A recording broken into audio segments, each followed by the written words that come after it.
Lumpo lang yan, habang buhay na pabigat. Yan ang bulong na pumatay sa isang pamilya.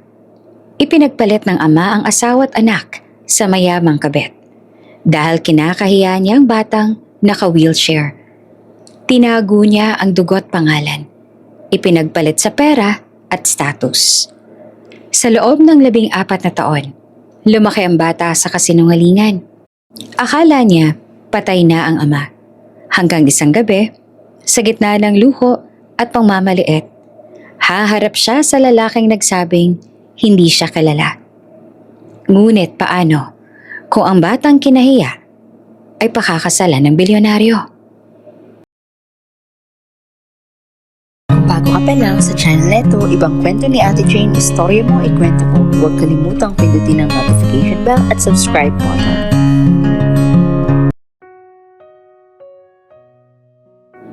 Tahimik ang silid. Tanging ugong ng electric fan at mahinang paghinga lamang ang maririnig. Sa gitna ng kwarto, nakaupo ang isang dalagang naka-wheelchair. Maingat niyang iniunat ang mga binte. Kasunod ang dahan-dahang pagmasa sa tuhod. Isang ritual na kabisado na niya. Paulit-ulit, araw-araw. 8 taon na. Hindi siya nagrereklamo kahit masakit. Kahit nakakapagod. Kahit paulit-ulit siyang tinatanong ng therapist kung handa ka na bang sumuko? Ngumiti lang siya, palagi. Hindi po. Sagot niya tuwing matatapos ang therapy. Kaya ko pa. Ang pangalan niya ay Elena, 16 na taong gulang. Maganda ang mga mata, mahabang buhok at may ngiting kayang magpatahimik ng kahit sinong galit. Ngunit para sa mundo, isa lamang siyang bata sa wheelchair. Para sa kanyang ina, siya ang buong mundo. Para sa kanyang ama, siya ang sikreto. Mula sa pintuan, tahimik na nakamasid ang kanyang ina, si Maribel. Hawak nito ang tuwalya at bote ng tubig, handang tumulong kung sakaling manghina ang anak. Sanay na siyang panoorin si Elena, ang pilitin ng katawan, ang lunukin ng sakit, ang ngumiti kahit may luha sa gilid ng mata. Ma, mahinang tawag ni Elena. Okay lang po ako. Lumapit si Maribel at hinaplos ang buhok ng anak. Alam ko anak. Sa labas ng kwarto sa sala ng bahay na tahimik at malamig, naroon ang ama ni Elena, si Ramon, nakaupo sa sofa. Nakasuot ng plantsadong polo, hawak ang cellphone. Abala sa email, tawag at meeting invites. Para bang wala siyang naririnig. Para bang wala siyang anak na nagsasakripisyo sa likod ng pader. Ramon, maingat na tawag ni Maribel habang lumalabas ang kwarto. May therapy si Elena bukas. Kailangan nating... Busy ako. Putol ng lalaki na hindi man lang tumitingin. May meeting ako sa investors. Importanteng tao ang kaharap ko. Napabuntong hininga si Maribel. 1 oras lang yon. Kahit saglit lang sana makita ka man lang niya. Tumayo si Ramon na iritado. Maribel, ilang beses na ba natin tong pinag-usapan? Hindi pwedeng makita ng mga taong yon ang sitwasyon natin. Sitwasyon? Nanginginig ang boses ng babae. Anak natin siya. Tahimik sandali si Ramon, tsaka tumingin sa direksyon ng kwarto. Parang takot, parang may kinahihiyang multo. Hindi nila kailangang malaman. Mabigat niyang sagot. Hindi pa. Hindi pa. Ilang taon na ang lumipas, pero palagi na lang hindi pa. Sa mga business event, palaging mag-isa si Ramon. Kapag tinatanong kung may anak, ang sagot ay palaging pareho. Wala pa, busy pa sa career. Kapag tinatanong kung kasal, ngingiti lang siya at sasabihin, complicated. Walang larawan si Elena sa opisina. Walang litrato ng pamilya sa desk. Walang bakas na may anak siyang naka-wheelchair. Isang gabi, habang nagbibihis si Ramon para sa isang gala dinner, tahimik na lumabas si Elena mula sa kwarto. Nakasuot siya ng simpleng dress. Maayos ang buhok, halatang pinaghandaan ng sarili. Daddy, mahina niyang tawag. Napalingon ang lalaki at sa isang iglap nakita ang anak. Nakaupo sa wheelchair, pilit na nakangiti, umaasang isasama. May dinner po kayo? Tanong ni Elena. Pwede po ba akong sumama? Kahit sandali lang? Nanigas si Ramon. Hindi siya sumagot agad. Ang unang pumasok sa isip niya ay ang itsura ng anak sa harap ng mga business partners. Ang mga titig, ang mga bulong, ang awa, ang hiya. Hindi pwede. Diretso niyang sagot. Bumagsak ang ngiti ni Elena. Okay po. Hindi lugar yan para sa mga bata. Dagdag pa niya, napilit na kalmado pero matalim. Lalo na sa sitwasyon mo. Tumango si Elena, hindi umiyak, hindi nagtanong. Dahan-dahan siyang umatras papasok ng kwarto. Bit-bit ang tanong na matagal nang bumabagabag sa kanya. Bakit ako? Kailangang itago. Sa likod ng pinto, tahimik siyang umiiyak. Walang tunog, walang hikbi. Sanay na siyang masaktan na mag-isa. Sa labas, nagsuot ng coat si Ramon at umalis ang bahay. Bit-bit ang ambisyon. Iniwan ang anak na unti-unti niyang tinatanggi. At sa sandaling iyon, nagsimulang tumubong hiya sa puso ng isang ama. Hindi niya alam o ayaw niyang aminin na ang hiya niyang iyon ang magiging simula ng pagkawasak ng kanilang pamilya. Maaga pa lang igising na si Ramon, nakapress na ang suit, makintabang sapatos, at plansyado na ang bawat galaw niya.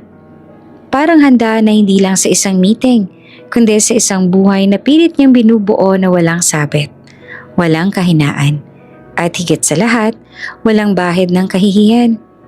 Sa mesa, tahimik na kumakain si Elena. Maingat niyang hinawakan ng kutsara. Mabagal ang galaw dahil may kaunting panginginig pa rin ang kamay niya tuwing umaga. Pinapanood siya ni Maribel, sanay na sa ganitong eksena.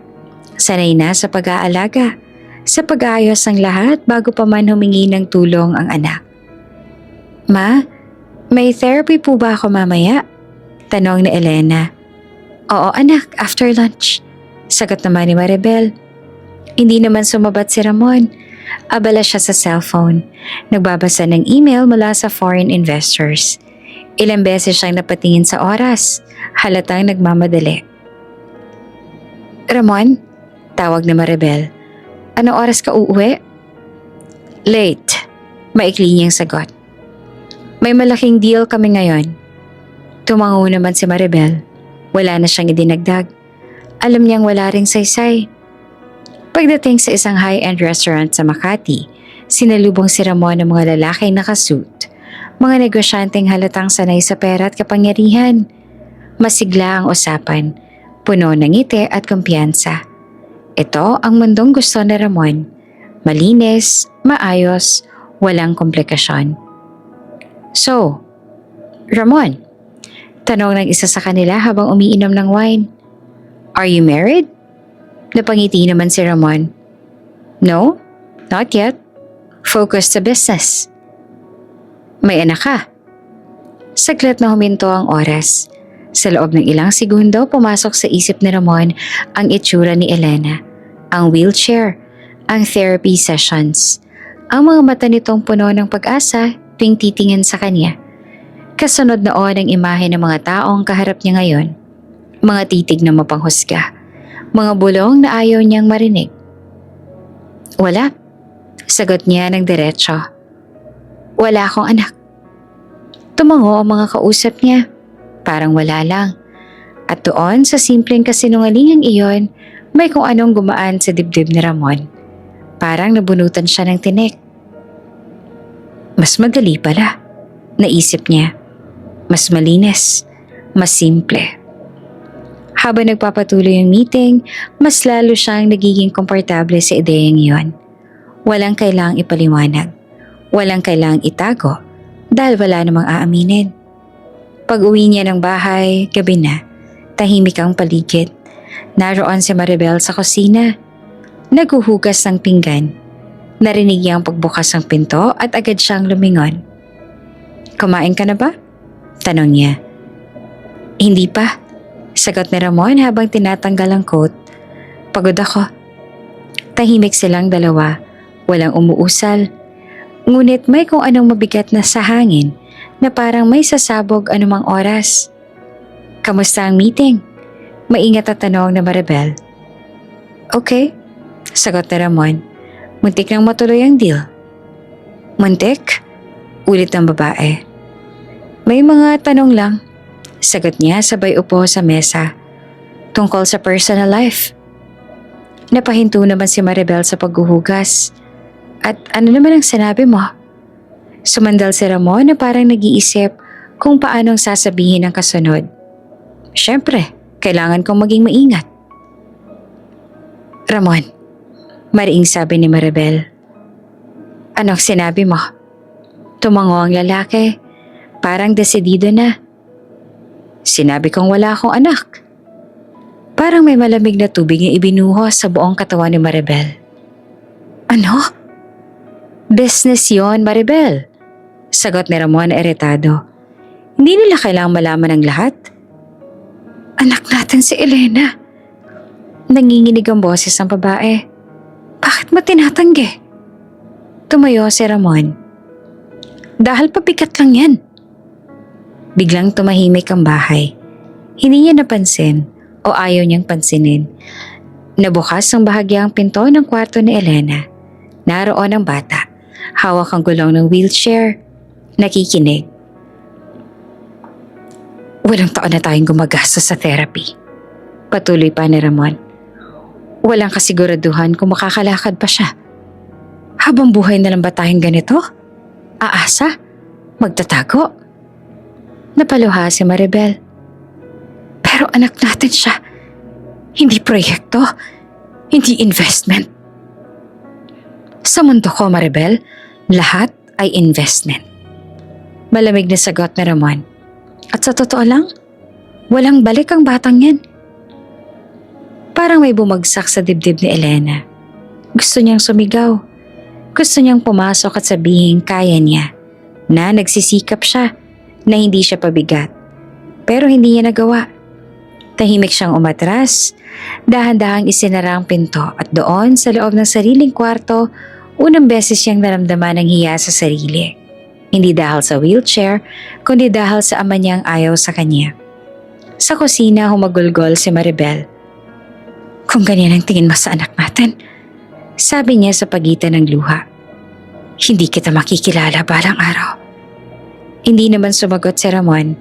Sa isip niya, malinaw na ang desisyon. Sa gabing iyon, may isang ama na tuluyang naniwalang pabigat ang sariling anak.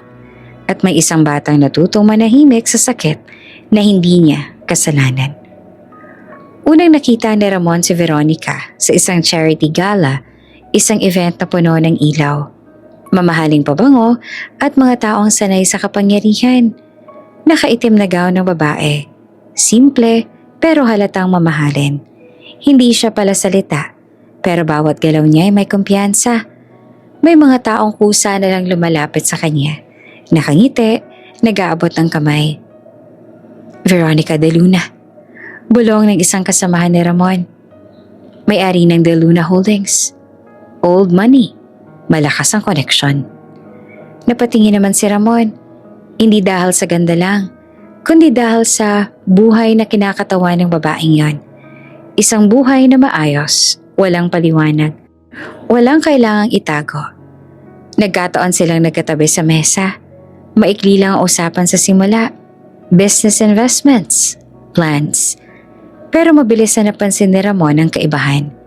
Hindi siya tinanong ni Veronica tungkol sa pamilya. Hindi siya nag-usisa. Direkta ito sa pakay. Kung gusto mong lumago ang kumpanya mo, sabi ng babae, kalmado ang boses. Kailangan mo ng mas malinis na profile. Tumango naman si Ramon. Parang tinamaan ng eksaktong salita. Mula noon, madalas na sila nagkakasabay. Lunch meetings, networking events, out-of-town conferences. Laging maayos. Laging walang tanong na hindi kayang sagutin. Walang batang nasa wheelchair. Walang asawang naghihintay sa bahay. Walang guilt na kailangang harapin kahit pilit niyang tinatabunan. Sa bahay, ramdam naman ni Maribel ang pagbabago. Mas madalas umuwi si Ramon ng gabi na. May mga tawag na lumalabas siya ng kwarto para sagutin. May mga biyahe na bigla na lang sumusulpot. Business, palagi niyang paliwanag. Tahimik si Maribel pero hindi bulag. Nakikita niya ang distansya, ang unti-unting paglayo ng asawa. Si Elena naman kahit bata pa, ramdam din iyon. Kapag dumadaan ang ama sa sala, hindi na siya lumilingon. Kapag may tanong siya, madalas ay wala itong oras. Isang gabi, habang nag-aayos ng mga papeles si Ramon sa sala, tumigil si Elena sa harap niya. May hawak siyang drawing, isang simpleng guhit ng pamilya. Tatay, nanay at siya, kahit nasa wheelchair. Daddy, mahina niyang tawag. Pwede niyo po bang tingnan? Sumaliap si Ramon, saglit lang. Mamaya na anak, busy ako. Tumango naman si Elena. Hindi na siya nagpilit. Iniwan niya ang drawing sa mesa at bumalik sa kwarto. Kinabukasan, naroon pa rin ang drawing. Hindi man lang napansin. Samantala, mas lalo namang lumalim ang ugnayan ni Ramon at Veronica. Hindi ito lantaran sa simula. Walang tawag na kabit. Wala pang salitang ganon. Pero malinaw sa isip ni Ramon ang kaibahan ng dalawang mundo. Kay Veronica, walang therapy schedules, walang utang, walang tanong kung kailan gagaling. May mga imbitasyon na exclusive clubs, may private planes, may mga pangako mabilis matupad. Hindi ka ba napapagod? Tanong minsan ni Veronica habang nasa biyahe sila. Parang ang dami mo yatang pasan. Napangiti naman si Ramon. Pilit. Normal lang. Hindi lahat ng pasan kailangan dalhin habang buhay. Sagot ng babae pero diretso at kalmado. Parang may kumurot naman sa dibdib ni Ramon. Hindi niya sinagot pero malinaw ang mensahe. Dumating ang araw na inanyayahan siya ni Veronica sa isang private dinner. Hindi charity, hindi business meeting, personal. At doon sa gitna ng mamahaling alak at tahimik na musika, napagtanto na Ramon ang desisyon na matagal niya nang iniiwasan. Ito ang buhay na gusto niya. Isang buhay na walang kapansanan, walang kahihiyan. Walang batang kailangang itago dahil wala ng batang kasama. Pag-uwi niya ng gabing iyon, nadatnan niya si Maribel sa kusina. Naghahanda ng gamot ni Elena. Tahimik ang bahay. Payat na ang mukha ng asawa. Halatang pagod. Late ka na naman, sabi ni Maribel na walang galit, ngunit pagod lang. Tumango si Ramon. May inasikaso lang. Ramon, maingat na sabi ng babae. Nararamdaman ko na may nagbabago. Saglit namang huminto si Ramon. Tumingin siya sa direksyon ng kwarto ni Elena at saka bumalik ang tingin kay Maribel. Siguro kailangan ko lang ng ibang direksyon. Kasama kami doon. Sagot naman ni Maribel. Pamilya mo kami. Hindi sumagot si Ramon. Sa isip niya, malinaw na ang direksyong gusto niya ay hindi nakasama ang mag-ina. Sa mga sumunod na linggo, mas naging lantad ang relasyon niya kay Veronica. Hindi pa rin alam ng mundo, pero alam na ng puso niya kung saan siya papunta. At sa bawat takbang niya palayo, mas pinipili niya ang ambisyon kesa pamilya. Hindi niya napansin na sa bawat pagpili, may dalawang taong unti-unting nasisira. Isang ina na tahimik na lumalaban at isang anak na pilit iniintindi kung bakit siya hindi kailanman naging sapat. At sa gitna ng luho at pangakong kapangyarihan, tuluyan nang inilayo ni Ramon ang sarili sa pamilyang minsan niyang binuo. Hindi biglaan ang pag-alis ni Ramon. Unti-unti itong dumating. Parang ulan na dahan-dahang bumabasa hanggang tuluyang lumamig ang paligid. May mga damit na nawawala sa aparador. May mga papel na naipon sa bag. May mga gabing hindi na siya umuwi. Alam ni Maribel na may mali. Matagal na. Pero iba ang pakiramdam ng gabing yon. Maaga siyang nagising dahil sa kalusko sa sala. Paglabas niya, nakita niya si Ramon na naglalagay ng mga dokumento sa isang leather bag. Tahimik ang kilos, parang ayaw mag-iwan ng bakas. Anong ginagawa mo? Tanong ni Maribel na maingat ang boses. Napatingin naman si Ramon. Sandali lang. Aalis ako. Ngayon? Oo. Walang paliwanag. Walang babalik ako. Walang yakap. Walang tingin sa direksyon ng kwarto ng anak nila. Ramon, sabi ni Maribel, nanginginig ang kamay. Kausapin mo man lang si Elena. Tumigil ang lalaki. Huminga ng malalim. Mas mabuti na to. Mas mabuti para kanino? Tanong ng babae. Pilit pinipigilan ng luha. Para sa'yo? Hindi na sumagot si Ramon. Isinara niya ang bag at tumayo. Dumaan siya sa harap ni Maribel na parang estranghero. Pagbukas ng pinto, huminto siya sandali. Parang may gustong sabihin. Parang may nais balikan. Pero wala. Isinara niya ang pinto at tuluyan nang umalis. Sa kwarto, nagising si Elena sa ingay. Narinig niya ang pagsara ng pinto. Narinig niya ang yabag ng mga paa. Pinilit niyang bumangon at lumabas. Pero pagdating niya sa sala, wala na ang ama. Ma? Mahina niyang tawag. Lumapit si Maribel at agad siyang niyakap. Mahigpit. Parang ayaw nang bumitaw. Nasaan si Daddy? Tanong ni Elena. May lakad po ba siya? Hindi naman agad sumagot si Maribel. Pinisil niya ang mga mata. Pilit hinahanap ang tamang salita. O kahit anong salitang makakapagpahinga sa puso ng anak. Lumipas ang isang araw, 2, 3, walang tawag. Walang mensahe. Walang kahit anong bakas. Hanggang sa isang gabi, habang magkasama silang kumakain, hindi na nakatiis si Elena. Ma, sabi niya na dahan-dahan. Bakit hindi na umuuwi si Daddy? Huminto ang kutsara ni Maribel sa ere. Alam niyang darating ang sandaling to. At alam din niyang walang magandang sagot. Anak, mahina niyang sabi. May sakit si Daddy. Napatingin naman si Elena. May sakit? Tumango si Maribel. Matagal na at hindi na siya gumagaling. Tahimik ang bata. Hindi siya umiyak agad. Parang may hindi pumapasok sa isip niya ang sinasabi. Patay na po ba si Daddy? Tanong niya na parang nagbibilang ng hininga. Napapikit si Maribel. At doon sa pagitan ng luha at takot, sinabi niya ang pinakamabigat na kasinungalingan na kailanman ay bibigkasin niya. Oo anak. Parang may nabasag sa loob ni Elena. Hindi siya sumigaw. Hindi siya nagwala. Umiyak lang siya. Tahimik, walang ingay. Parang sanay na rin sa pagkawala. Mahal niya po ako? Tanong niya na halos pabulong. Napayuko si Maribel. Mahal ka niya. Isang kasinungalingan na ipinanganak mula sa pagnanais sa protektahan ng anak. Kahit alam niyang balang araw, sasaktan din ito ng katotohanan. Sa mga sumunod na araw, sinubukan nilang magpatuloy. Therapy, eskwela, araw-araw na buhay. Pero may bakanting upuan sa mesa.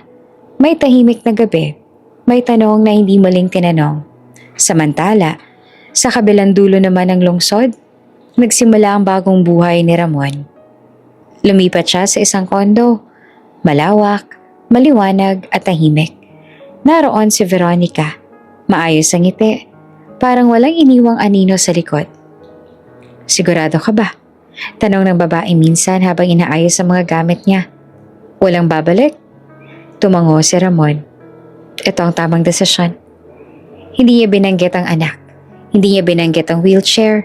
Hindi niya binanggit ang bahay na iniwan niya. Sa isip niya, mas magiging madali ang lahat kung tuluyan na lang silang magpapatuloy na parang walang pamilyang nasaktan.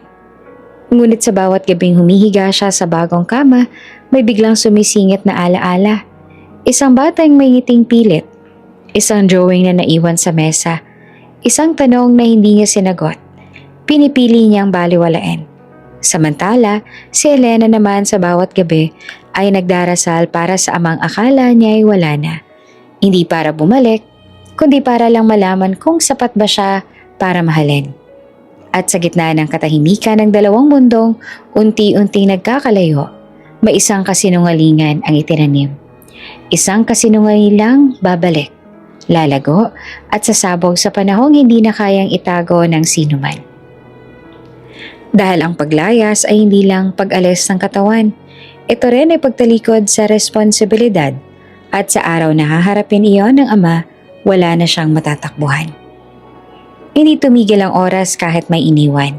Kinailangan pa rin gumising na Maribel araw-araw, magluto, magtrabaho, at mag-isip kung paano nila haharapin ang susunod na linggo.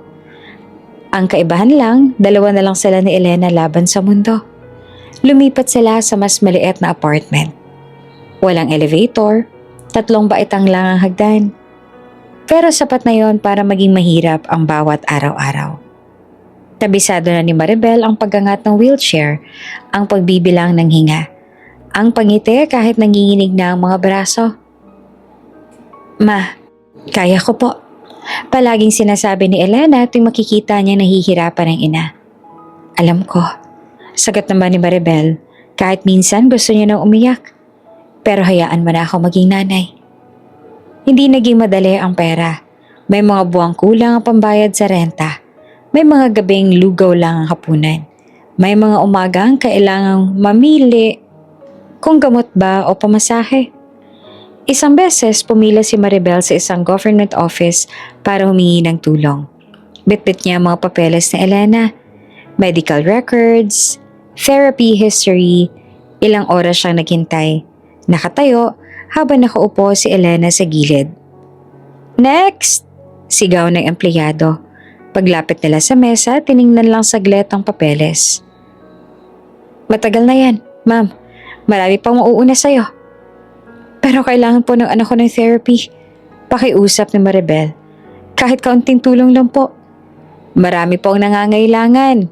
Malamig na sagot. Hindi lang kayo. Lumabas sila ng tahimik. Sa labas, nakita ni Maribel ang luha sa mata ni Elena. Ma, kasalanan ko po ba? Tanong ng bata. Kung wala akong sakit. Agad siyang niyakap ng ina. Huwag na huwag mong sasabihin yan. Hindi ikaw ang problema. Sa paaralan, matalino si Elena. Tahimik, pero laging handa.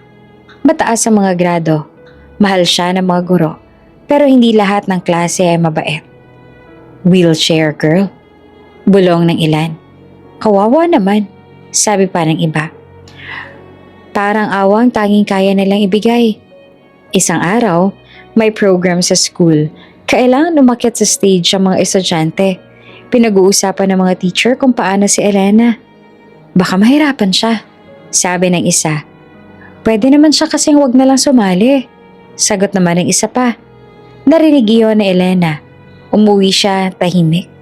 Pero sa bahay, humawak siya sa kamay ng ina.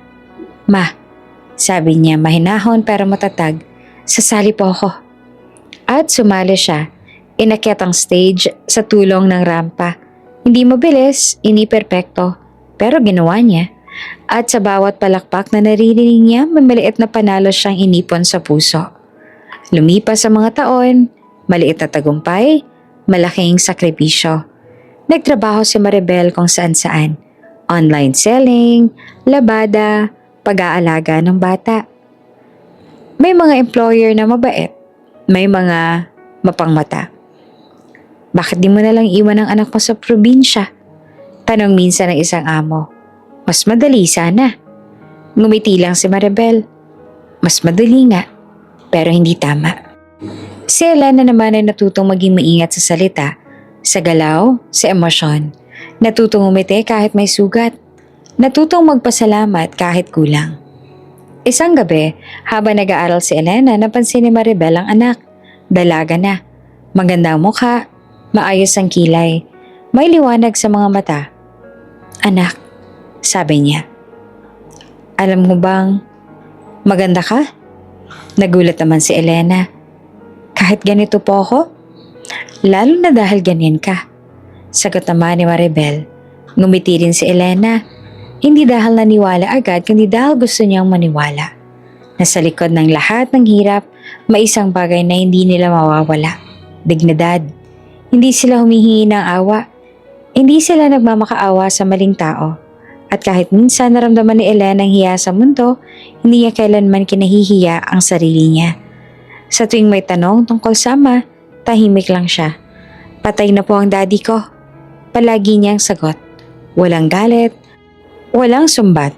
Isang katotohanang akala niya'y tapos na. Hindi niya alam na habang lumalakas siya, habang gumaganda ang loob at isipan niya, may mundo palang naghihintay. Isang mundong magpapaalala sa kanya ng lahat ng sugat na pilit nilang tinakpan. At sa mundong yon, hindi na sila basta mag-ina laban sa kahirapan. Lalaban na sila sa mga taong minsang tumalikod at sa katotohanang hindi kailanman nanatiling patay. Few more years later, tahimik ang hapon. Hindi mainit, hindi rin malamig. Sakto lang para magpalipas ng oras sa labas. Iyon ang mga araw na pinaka-inaabangan ni Elena kapag natapos na ang online class, kapag nagpapahinga na si Maribel at kapag may kaunting oras para huminga ang dibdib. Ma, lalabas lang po ako saglit. Sabi ni Elena habang inaayos ang buhok. Magpapahangin lang. Tumango naman si Maribel. Huwag kang lalayo at mag-iingat ka. Sanay na ang ina sa ganitong paalala.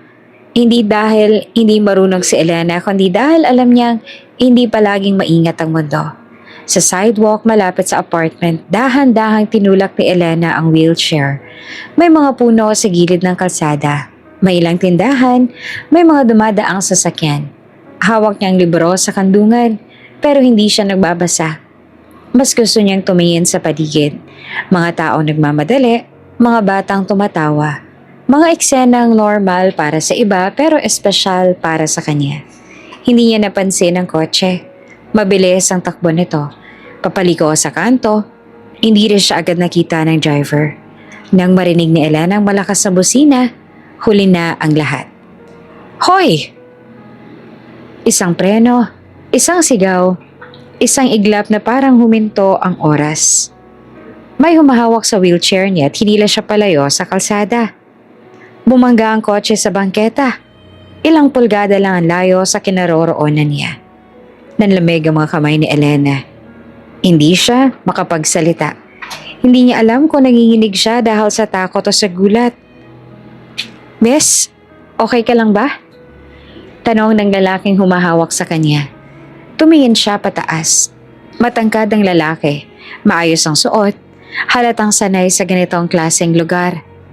Hindi taga rito.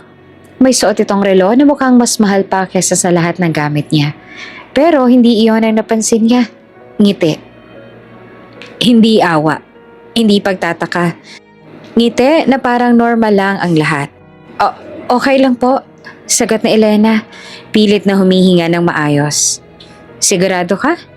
Tanong ng lalaki. Namumutla ka? Tumango siya. Nagulat lang po. Napalingon ng lalaki sa driver ng kotse na halatang nanginginig din. Mag-ingat ka sa pagmamaneho, mariing sabi nito. May masasaktan ka. Pagkatapos ay bumalik ang tingin niya kay Elena. Pwede ba kitang ihatid pa uwi? Mukhang hindi ka pa okay. Hindi na po kailangan, sagot ni Elena. Malapit lang naman po dito.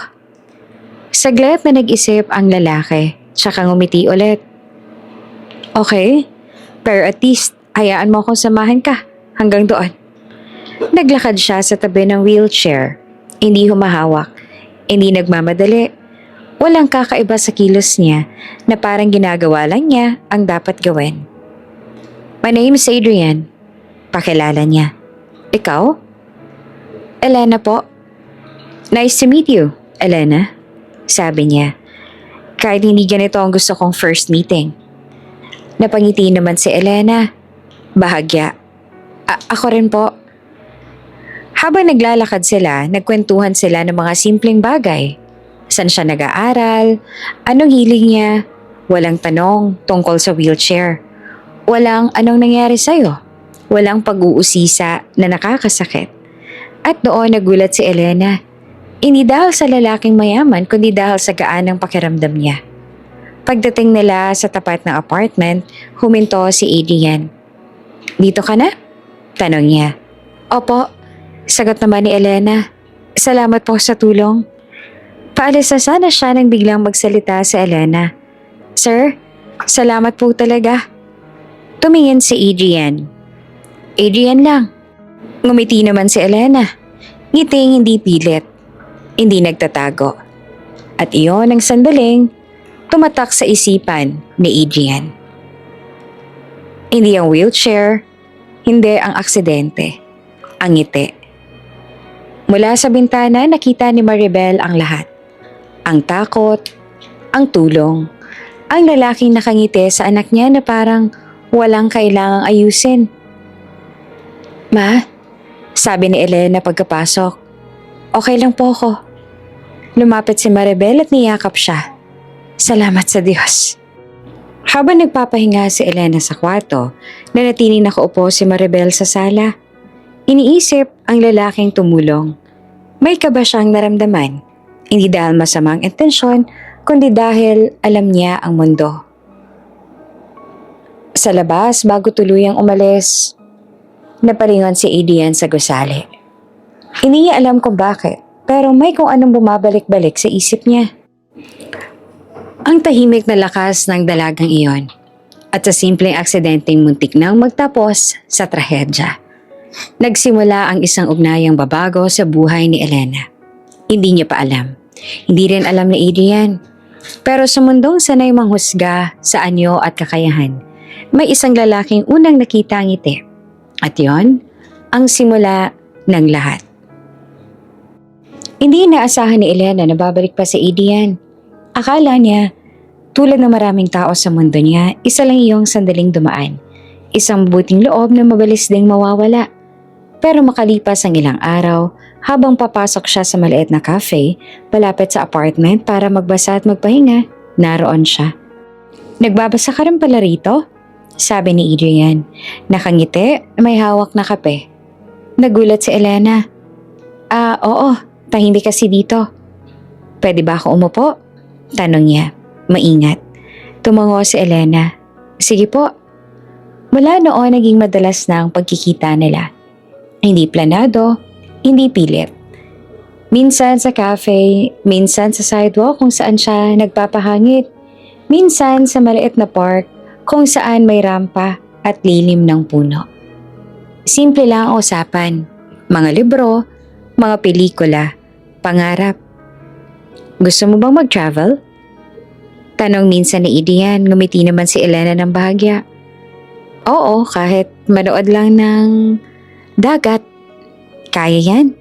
Sagot naman ni Adrian, na parang normal lang ang lahat. Iyon ang gusto ni Elena sa kanya. Ang paraan niya magsalita na parang walang limitasyon. Na parang hindi hadlang ang wheelchair. Na parang pwede pa rin ang kaya. Naging magkaibigan sila. Hindi na nagtanong si Adrian tungkol sa kanyang ama. Hindi rin pinipilit alamin ang lahat. At sa unang pagkakataon, naramdaman ni Elena ang isang bagay na matagal niya nang hindi nararamdaman. Pagiging komportable sa sarili. Isang hapon, habang pauwi sila mula sa park, huminto si Adrian. Elena, sabi niya ng seryoso, may itatanong sana ako. Kinabahan siya. Ano po yun? Pwede ba kitang ligawan? Parang bigla namang bumilis ang tibok ng puso ni Elena. Hindi siya agad nakasagot. Hindi dahil ayaw niya, kundi dahil natakot siya. Hindi mo kailangang sumagot ngayon. Dugtong pa ni Adrian. Ayoko madaliin. Ngumiti si Elena, pilit. Salamat. Pag uwi niya ng bahay, tahimik siya. Napansin niyo ni Maribel. Habang naghahapunan sila, Anak, sabi ng ina, may bumabagabag ba sa'yo? Huminga ng malalim si Elena. Ma, gusto po akong ligawan ni Adrian. Huminto ang kutsara ni Maribel. Hindi siya nagulat. Matagal niya nang naramdaman na may nagbabago sa anak niya. Mas maliwanag pa ang mga mata. Mas magaan ang kilos. Anong nararamdaman mo? Tanong niya ng maingat. Masaya po ako, sagot na Elena. Totoo. Pero natatakot din po ako. Tahimik si Maribel sandali. Tumingin siya sa anak. Dalagang may sugat na hindi kita sa balat. Elena, dahan-dahan niyang sabi. Huwag kang umibig. Napatingin ang bata. Bakit po? Mas masakit kapag iniwan ka. Sagot ni Maribel, may bigat sa bawat salita. Alam mo yan, naramdaman ni Elena ang bigat ng mga alaala. Ang ama niyang umalis. Ang kasinungalingan, pinaniwalaan niya. Ang pagkawala na hindi niya pinili. Hindi lahat ng lalaki ay tulad ng daddy mo. Dugtong ni Maribel. Pero halatang hirap. Pero hindi rin lahat ay mananatili. Tahimik si Elena. Naiintindihan niya ang takot ng kanyang ina. Naiintindihan niya ang pagnanais nitong protektahan siya. Pero may bahagi sa kanya na gustong subukan kahit isang beses lang ang magmahal ng walang takot. Kinagabihan nag-message si Adrian. Kamusta ka? Tanong ni Adrian. Okay lang po, medyo nag-iisip lang. Gusto mo bang maglakad bukas? Kahit saglit lang? Matagal bago siya nag-reply. Sige po. Kinabukasan nagkita sila sa park. Tahimik ang paligid. Umupo si Adrian sa bangko sa tabi niya. Hindi mo kailangang ipaliwanag, sabi ni Adrian. Pero gusto kong malaman kung okay ka. Huminga si Elena. At takot lang po ako.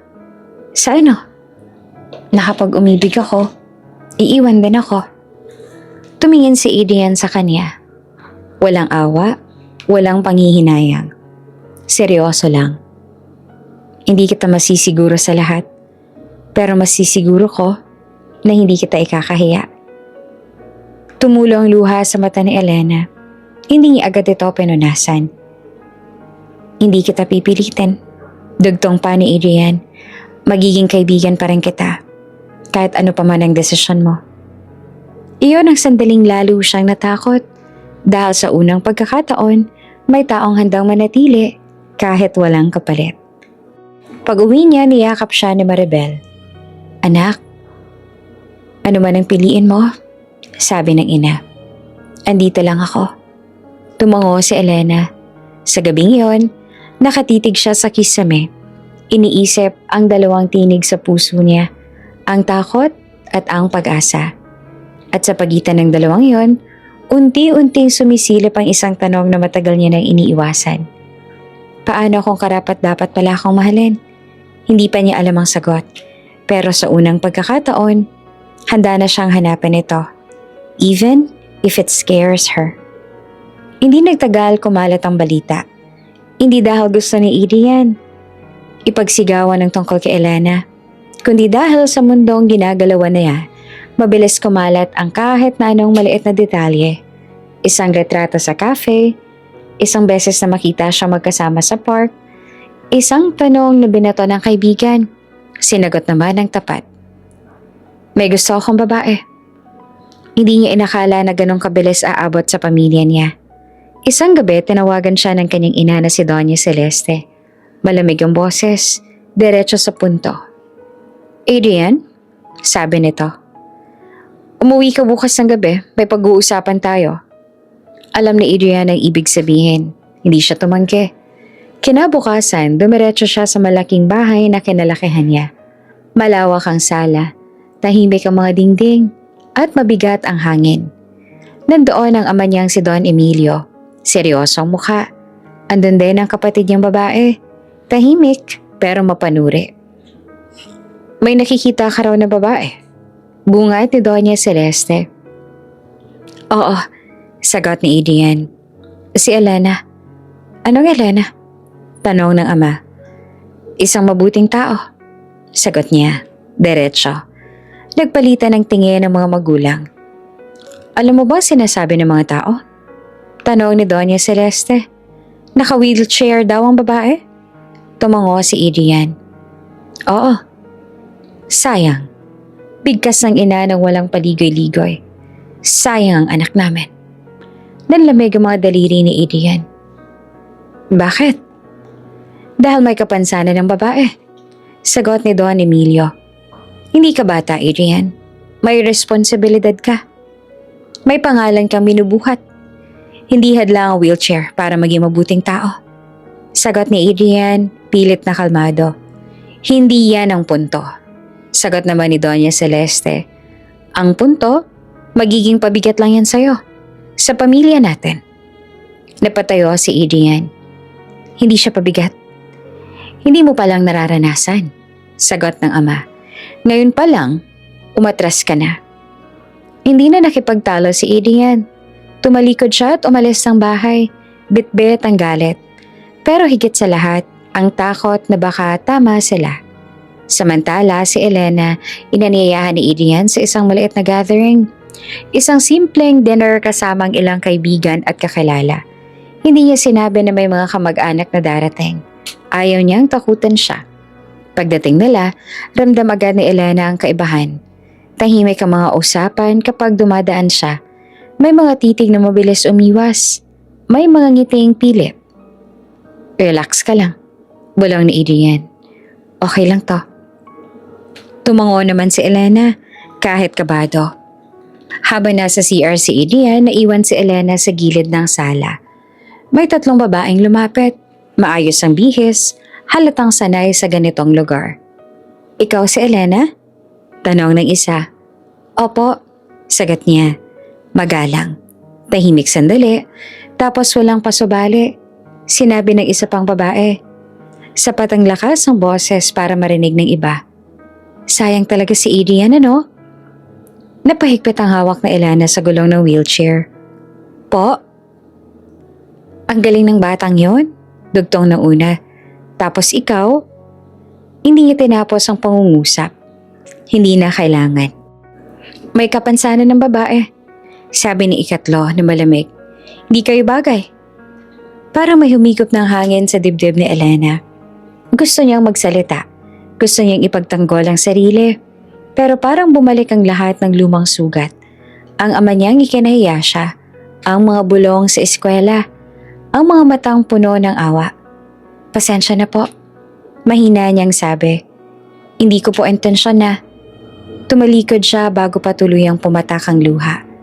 Dahan-dahan niyang tinulak ang wheelchair palabas ng bahay.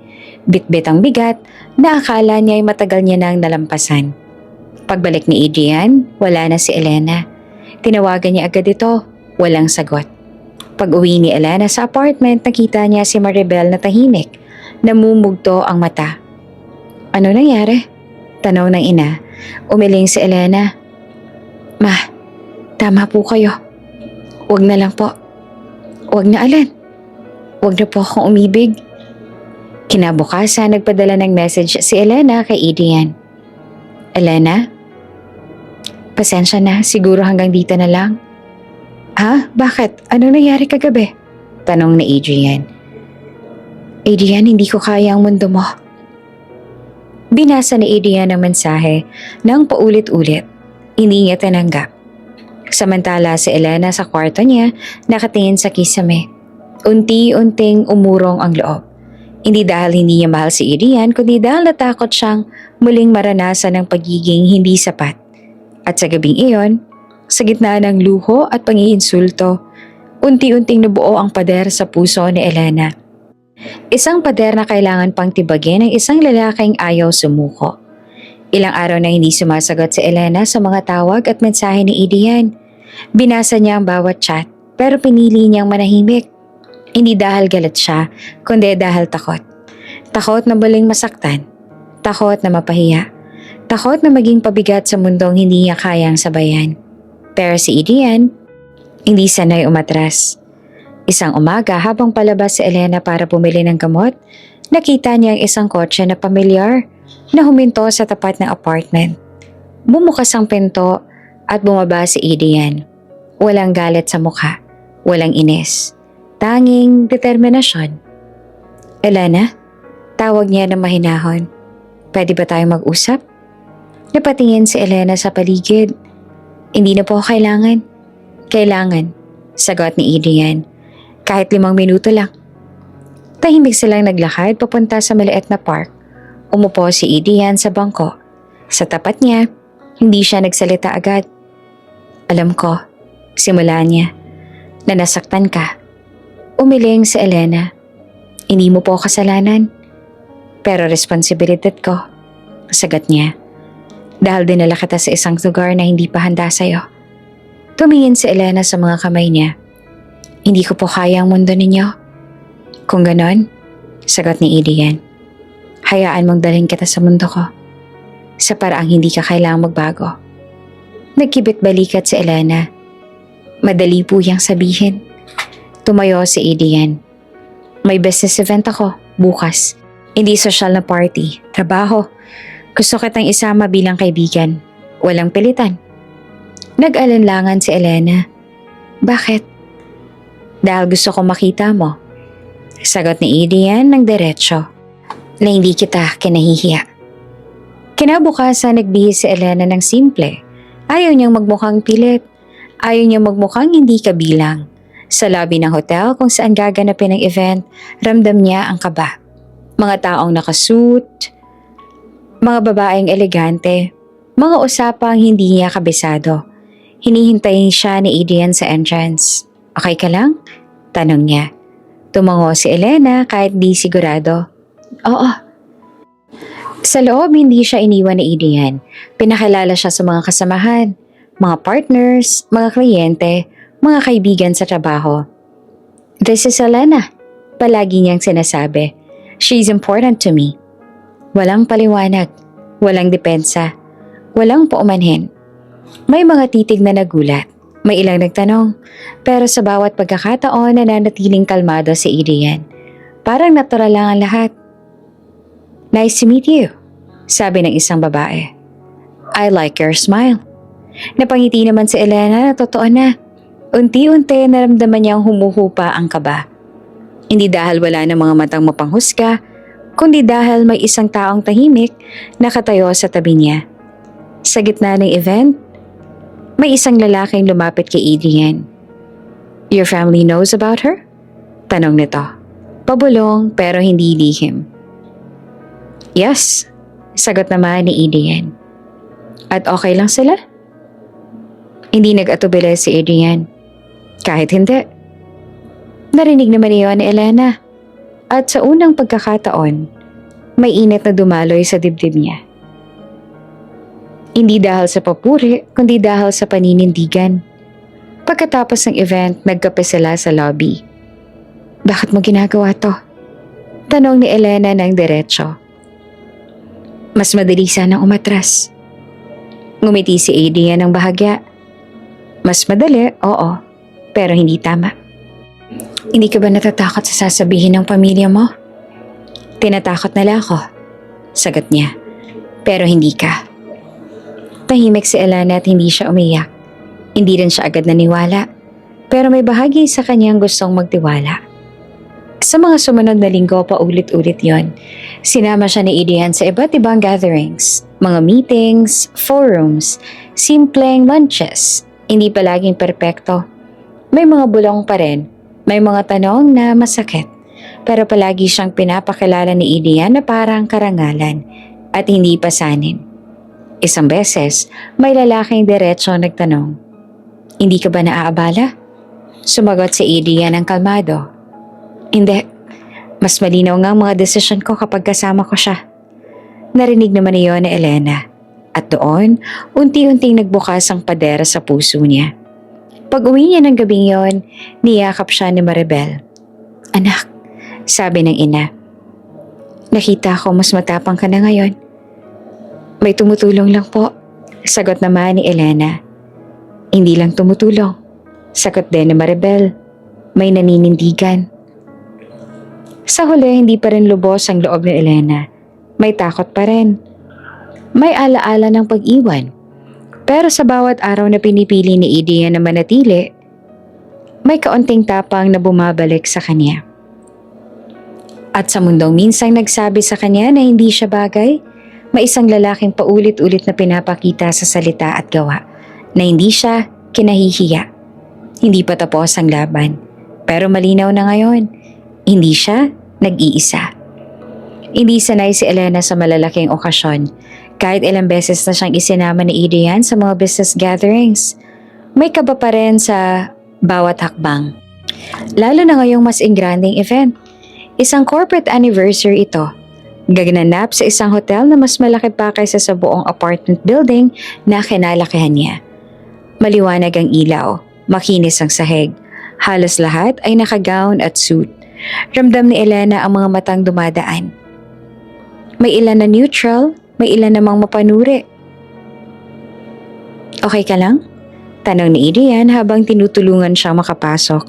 Tumango naman si Elena. Oo, kaya ko. Ngumiti si Adrian. Babalik lang ako saglit. CR lang. Opo, sagot naman niya. Habang papalayo si Adrian, inayos na Elena ang bag sa kandungan niya. Sinubukan niyang magpakalma. Sandali lang to, sabi niya sa sarili. Sanay ka naman ha. Pero hindi pa pala. Lumapit ang tatlong babae. Pamilyar ang mga mukha. Sila rin ang ilang beses nang nakatitig sa kanya sa mga nakaraang events. Sosyal ang bihis, perpekto ang ayos ng buhok, at may ngiting hindi umaabot sa mata. Ikaw nga yung kasama ni Adrian. Bungad ng isa, walang pagbate. Opo, sagot ni Elena na magalang. Napatingin ng isa sa wheelchair. Hindi ba mahirap yung dalhin? Sanay na po ako, sagot niya. Nagkatinginan ng tatlo. May mahinang tawa. Grabe, sabi ng isa. Hindi ko akalaing dadalhin niya yan dito. Sayang talaga. Dugtong pa ng isa. Ang dami-daming babae. Bakit ikaw? Nanikip ang dibdib ni Elena. Hindi siya sumagot. Hinawakan niya ang gilid ng wheelchair. Pilit pinapanatiling steady ang boses. Hindi kayo bagay, sabi ng ikatlo ang diretso. Magkaiba kayo ng mundo. May ilang taong nakarinig, may ilang tumingin, pero walang nagsalita, walang lumapit. Tingnan mo yung sarili mo. Patuloy ng una. Kahit anong pilit, hindi ka magiging katulad namin. Tahimik na pumatak ang luha sa mata ni Elena. Hindi siya umiyak ng malakas. Hindi siya nagsalita. Naramdaman niyang bumabalik ang lahat. Ang ama niyang ikinahiya siya. Ang mga bulong sa paaralan. Ang tanong kung sapat ba siya. Pasensya na po. Mahina niyang sabi. Halos pabulong. Hindi ko po sinasadya. Tumawa ang isa. Hindi mo sinasadyang ano? Ang ipanganak na ganyan? Parang may sumabog sa loob niya. Gusto niyang sumigaw. Gusto niyang ipagtanggol ang sarili. Pero wala si Adrian. At sa sandaling yon, pakiramdam niya ay nag-iisa na naman siya. Pinunasan niya ang luha. At dahan-dahan tinulak ang wheelchair palayo. Sa gilid ng hall, huminto siya. Umupo roon. Nakayuko. Pilit kinokontrol ang pag-iyak. Sanay ka na. Paulit-ulit niyang sinasabi sa sarili. Sanay ka na. Pero iba pala kapag nasa harap ng maraming tao. Kapag may ilaw, kapag may mga matang nanonood at piniling manahimik. Pagbalik ni Adrian, agad niyang hinanap si Elena. Hindi niya ito nakita sa dati nilang pwesto. Napansin niya ang mga tao nakatingin sa isang direksyon. Doon niya nakita si Elena, nakatagilid, tahimik, nanginginig ang balikat. Elena? Tawag niya na agad na lumapit. Anong nangyari? Umiling si Elena. Hindi siya makapagsalita. Tumulo ulit ang luha. May ilang babaeng nasa di kalayuan, tahimik na nagmamasid. Hinawakan ni Adrian ang kamay ni Elena. Tara, sabi niya na mariin pero kalmado. Uuwi na tayo. Habang tinutulungan niya si Elena palabas, ramdam ang lahat ng bigat ng eksena. Walang paliwanag si Adrian. Walang sigaw, pero malinaw sa kilos ang galit. Sa kotse, tahimik sila. Pinunasan ni Elena ang luha niya. Nahihiya.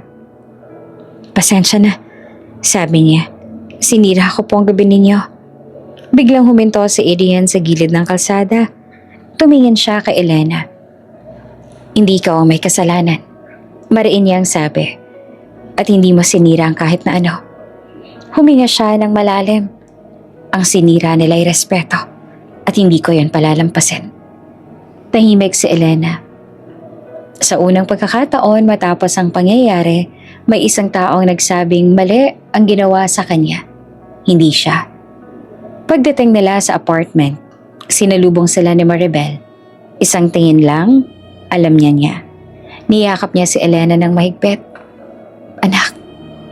Umiyak si Elena sa balikat ng ina.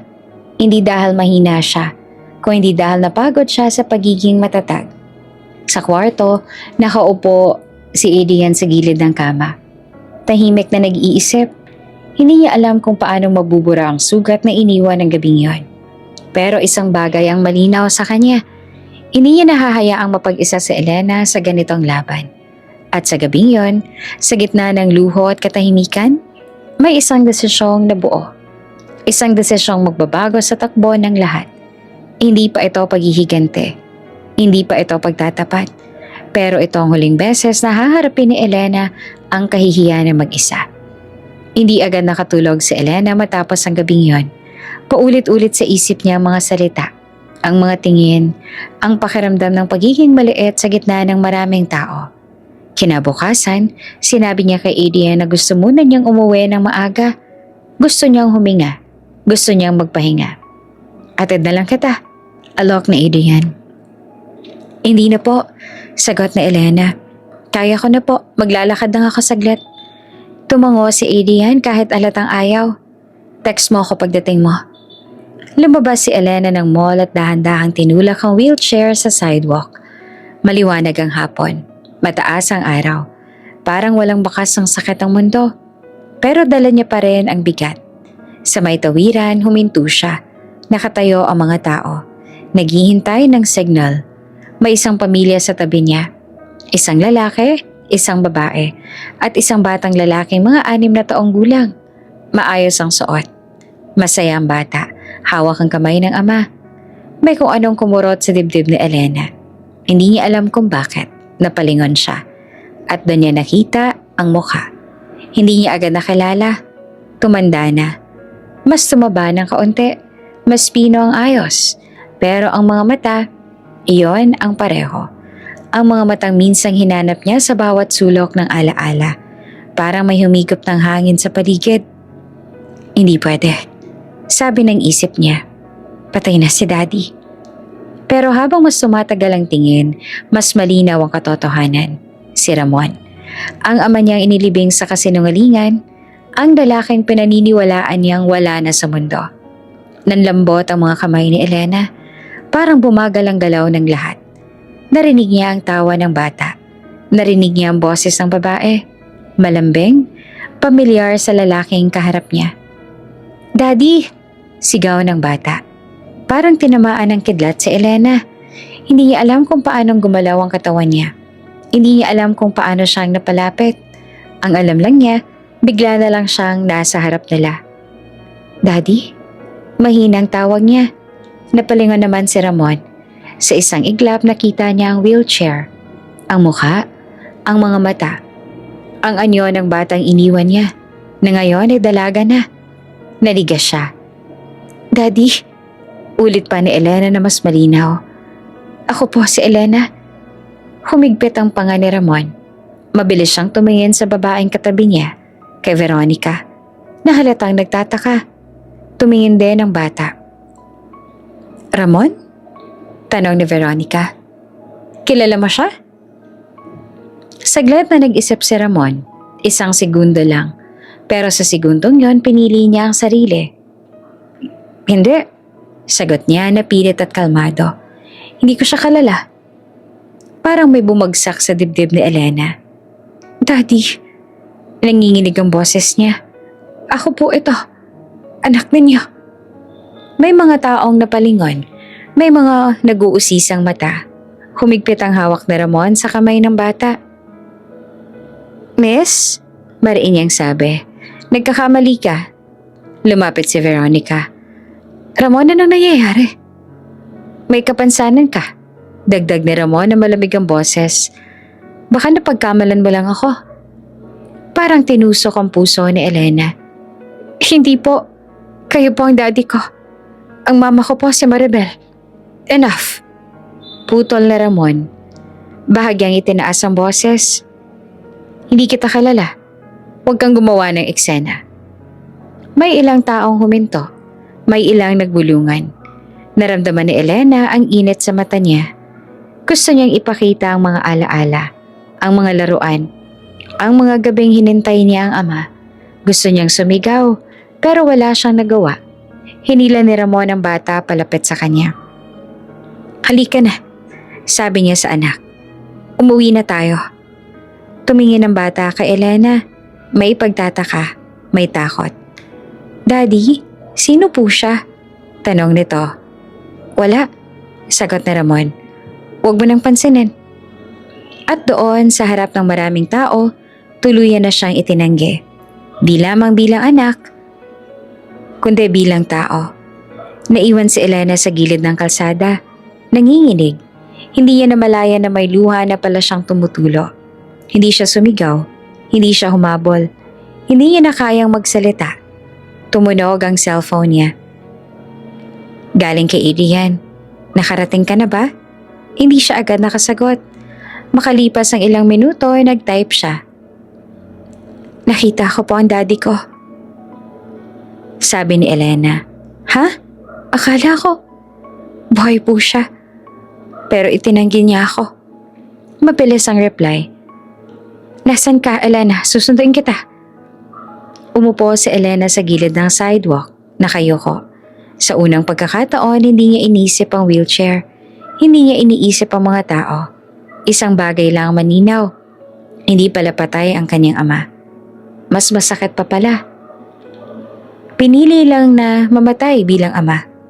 Pagdating ni Adrian, agad siyang lumapit at hinawakan ng kamay ni Elena. Wala siyang tanong. Wala siyang sermon. Umupo lang siya sa tabi niya. Hindi mo kasalanan. Sabi niya na tahimik pero buo. Kahit kailan. Umiyak si Elena, hindi napigil, hindi dahil sa kahihiyan ng kanina, kundi dahil sa bigat ng katotohanan ngayon lang bumagsak sa kanya. At sa sandaling iyon, tuluyan ang naglaho ang imahe ng ama na minahal niya sa alaala. Ang naiwan na lang ay isang lalaking buhay pero hindi kailanman naging tatay. At mula roon, wala nang balikan. Tahimik ang biyahe pa uwi. Hindi umuulan pero mabigat ang hangin. Parang may nakasabit na hindi mabitawan. Hawak ni Adrian ang manibela at diretso ang tingin sa daan. Si Elena nakatingin sa bintana. Walang sinasabi. Hindi na siya umiiyak. Parang naubos na. Pagdating sa apartment, sinalubong sila ni Maribel. Isang tingin lang sa mukha ng anak. Alam niya na. Hindi na siya nagtanong pa. Tinulungan niya si Elena papasok at isinara ang pinto. Salamat, sabi ni Adrian ng mahina. Babalik ako bukas. Tumango si Maribel. Salamat din. Nang silang dalawa na lang sa sala, umupo si Elena sa tapat ng mesa. Matagal siyang nanahimik. Parang pinipili ang mga salitang lalabas. Ma, sabi niya sa wakas. Tuyo ang boses. Buhay pala si Daddy. Napaupo si Maribel. Hindi siya nagulat, pero may kirot pa din. Nakita ko po siya. Patuloy na Elena. May asawa, may anak, at itinanggi niya ako. Huminga ng malalim si Maribel. Matagal niya nang iniwasan ang sandaling ito. Matagal na ipinagdarasal na sana hindi na dumating. Pero, andito na. Anak, sabi niya dahan-dahan. Kailangan ka na magsabi ng totoo. Tumingin si Elena sa ina. Walang luha sa mata. Galit na ang pumalit. Hindi po ba totoo ang sinabi niyo noon? Tanong niya. Hindi po ba patay si Daddy? Umiling si Maribel. Buhay siya. Tahimik ang sala. Parang may bumagsak na mabigat sa pagitan nila. Bakit niyo po ako pinagsinungalingan? Tanong ni Elena. Nanginginig ang panga. Bakit niyo po ako pinaniwala? Lumapit si Maribel at umupo sa harap ng anak. Dahil natakot ako. Sa ano po? Namasaktan ka. Sagot ni Maribel. Nangingilid ang luha. Na maramdaman mo hindi ka gusto ng sarili mong ama. Tumayo si Elena, galit na galit. Pero naramdaman ko pa rin. Napatigal si Maribel. Alam ko at kasalanan ko yon. Huminga si Elena ng mabilis. Bakit mo siya umalis? Matagal bago sumagot si Maribel. Parang hinuhukay ang pinakamasakit na alaala. Umalis siya, sabi niya. Dahil ikinahiya ka niya. Parang may tumusok naman sa dibdib ni Elena. Ano? Dahil sa wheelchair. Diretso si Maribel.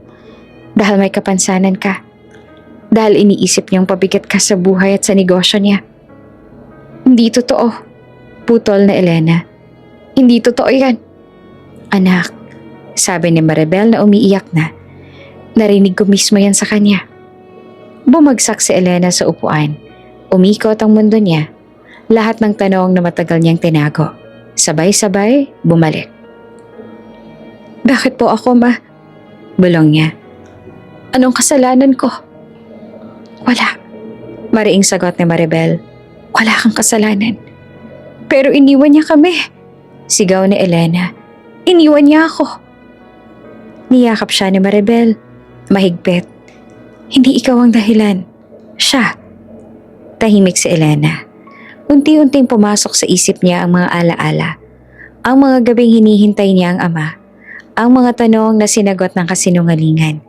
Ang mga pagkakataong inisip niyang siya ang kulang. Biglang may sumiklab sa dibdib niya. Hindi hiya, hindi takot, kundi galit. Hindi ko po kasalanan. Mariing sabi ni Elena na parang unang beses niyang sinabi iyon. Hindi ko kasalanan. Tumango si Maribel. Humahagulgol. Oo anak, hindi mo kasalanan. Tumayo si Elena at lumakad papunta sa bintana. Nakatingin siya sa labas, sa ilaw ng kalye. Para ngayon na niya nakita ang sarili niya ng malinaw. Buong buhay ko, sabi niya. Akala ko, kaya ako iniwan dahil hindi ako sapat. Huminto siya at saka humarap sa ina. Pero siya palang hindi sapat. Napaluha si Maribel. Pero may ngiti sa gitna ng luha. Tama. Sa gabing iyon, unang beses na hindi sinisi ni Elena ang sarili. Unang beses na naramdaman niyang may karapatan siyang magalit. Hindi sa mundo, hindi sa kapansanan, kundi sa lalaking tumalikod sa kanya. Nag-text si Adrian. Kamusta ka na? Tanong ni Adrian. Alam ko na po ang totoo. Sagot naman ni Elena. Andito lang ako. Salamat, hindi na po ako tatakbo. Inalapag ni Elena ang cellphone. Huminga siya ng malalim. Hindi niya alam kung paanong haharapin ang ama niya sa hinaharap. Hindi niya alam kung kaya pa ba niyang patawarin. Pero alam niya ito. Hindi siya pabigat. Hindi siya kahihiyan. At hindi niya kasalanan ng pagpili ng ama niya. Sa unang pagkakataon, malinaw ang laban. At handa na siyang harapin ito. Hindi sinabi ni Adrian kay Elena ang balak niya. Alam niya hindi pa handa ang babae at ayaw niyang madagdagan pa ng bigat ang pasanin nito. Kaya tahimik niyang inasikaso ang lahat. Parang business meeting lang na may mabigat na puhunan. Dignidad ng taong mahal niya. Isang umaga, tumawag siya sa isang kontak. Ilang oras lang, may address na siya. Isang pribadong club sa BGC. Tahimik, eksklusibo. Lugar na paborito ng lalaking katulad ni Ramon. Mga lalaking sanay magtago sa likod ng pangalan at koneksyon. Nauna si Adrian. Umupo siya sa isang mesa sa gilid. Diretso ang likod. Kalmado ang mukha. Hindi siya galit. Hindi rin siya nanginginig. Pero buo ang loob niya. Dumating si Ramon makalipas ang ilang minuto. Nakasuot ng mamahaling suit. Halatang sanay sa ganitong tagpuan. Nang makita niya si Adrian ay bahagya itong nagulat. Ikaw? Tanong niya ng malamig. Salamat sa oras, sagot ni Adrian. Tumayo at nag-abot ng kamay. Nag-atubili si Ramon bago tinanggap ang pakikipagkamay. Ano kailangan mo? Umupo sila. Walang paligoy-ligoy si Adrian. Alam kong kilala mo si Elena. Diretsong sabi niya. Nanigas naman ang panga ni Ramon. Wala akong anak na ganon. Meron? Sagot pa ni Adrian. Mahinahon pero matatag. At alam mo yon. Sandaling katahimikan. Sa labas, may tumatawang grupo. Sa loob, mabigat ang hangin. Ano bang gusto mo? Tanong ni Ramon, iritado. Kung pera, hindi pera. Putol ni Adrian. Respeto. Napatawa si Ramon. Maikli at walang saya. Respeto? Para kanino? Para sa anak mo. Sagot ni Adrian. Kahit kilalanin mo lang siya. Kahit sa pribado. Sumandal si Ramon sa upuan. Hindi ko kailangan ng gulo. Maayos ang buhay ko. Maayos dahil iniwan mo sila. Sagot pa ni Adrian. Dahil itinago mo ang totoo. Nagbagong mukha ni Ramon. Hindi mo alam ang pinagdaanan ko. Alam ko ang pinagdaanan niya. Sagot ni Adrian. 8 taon ng therapy. Taon ng pangmamaliit. Isang buhay na pilit binuo kahit iniwan. Huminga si Ramon ng malalim. Hindi ko hiningi ang batang yon. Pero responsibilidad mo. Maraing sabi ni Adrian. Tumawa naman si Ramon ng malakas ngayon. Responsibilidad? Malas sa buhay ang batang yan. Parang may kumurot sa dibdib ni Adrian. Pero nanatili siyang kalmado. Malas? Simula nang pinanganak siya. Puro problema ang dumating. Patuloy pa ni Ramon. Gastos. Hiya. Mga tanong na ayokong sagutin. Hiya? Ulit pa ni Adrian. Ang kinahiya mo ay hindi ang kapansanan niya. Ang kinahiya mo ay ang sarili mo. Biglang tumayo si Ramon. Tigilan mo ko. Hindi.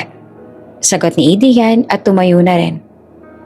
Hindi hanggat hindi mo naririnig ang totoo. May ilang napatingin sa kanila. Umupong muli si Ramon. Galit na galit. Hindi ko siya kikilalanin. Mariing sabi niya. Hindi ngayon, hindi kailanman. Alam mo ba, sabi ni Adrian dahan-dahan, na may pagkakataon ka pang itama ang mali? Wala akong mali. Sagot ni Ramon. Pinili ko ang buhay na gusto ko. Tumango si Adrian at may presyong pagpili. Tahimik si Ramon. Anong ibig mong sabihin? Hindi sumagot si Adrian. Inilabas niya ang wallet at inilapag ang calling card sa mesa. Isipin mo, sabi niya. Kung sakaling magbago ang isip mo, alam mo kung saan ako hahanapin. Tumalikod si Adrian at naglakad palabas ng club. Hindi siya nagtagumpay sa pakay niya. Pero may nakuha siyang mas malinaw. Ang tunay na anyo ng lalaking itinanggi ang sariling anak. Sa kotse, huminga siya ng malalim. Kinuha ang cellphone at nag-text. Kinausap ko na siya. Message ni Adrian kay Elena. Kamusta po?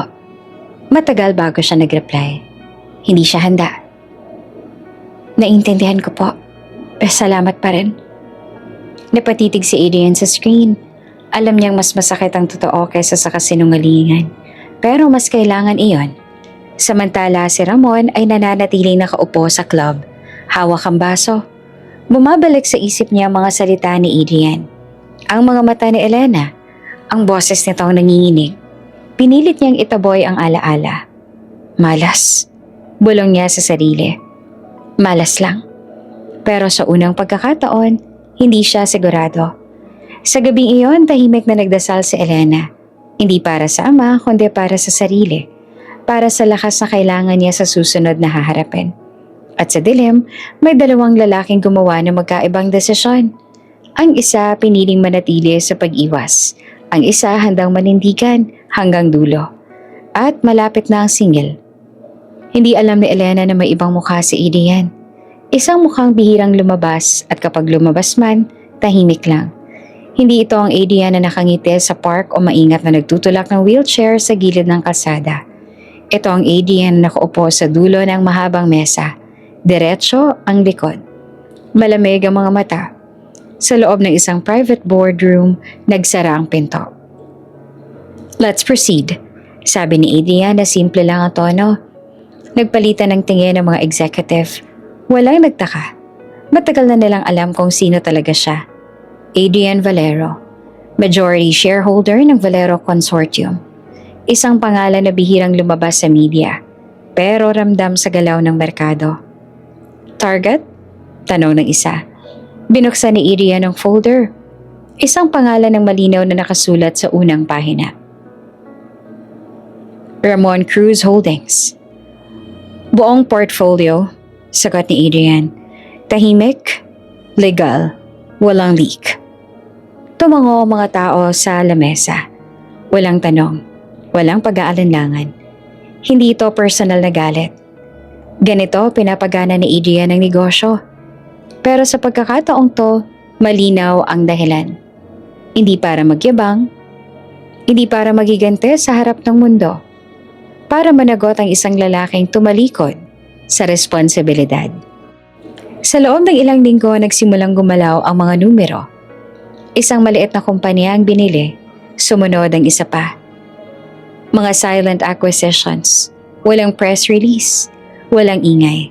Hanggang sa mapansin ng mga tao sa industriya ang kakaibang galaw. May bumili ng shares mo. Sabi ng CFO kay Ramon isang umaga. Hindi namin makita kung sino. Sumimangot si Ramon. I-monitor ninyo. Pero huli na, isang hapon, tinawagan siya ng bangko. Sir, may pagbabago po sa credit line ninyo. Kailangan naming i-review. Sumunod ang supplier na umatras. Ang partner na biglang nag-cancel ng kontrata. Ang proyekto na hindi na na-renew. Anong nangyayari? Sigaw ni Ramon sa opisina. Ayusin niyo to. Tahimik ang staff. Walang makasagot ng diretsyo. Ang totoo, wala na silang kontrol. Sa parehong araw, inimbitahan ni Ramon sa isang emergency meeting. Isang conference room sa parehong gusali kung saan minsan siyang nangarap na umangat pa. Pagpasok niya ay nandoon si Adrian. Nanlamig ang batok na Ramon. Ikaw? Tumayo si Adrian. Maupo ka. Hindi sumunod agad si Ramon. Anong ginagawa mo rito?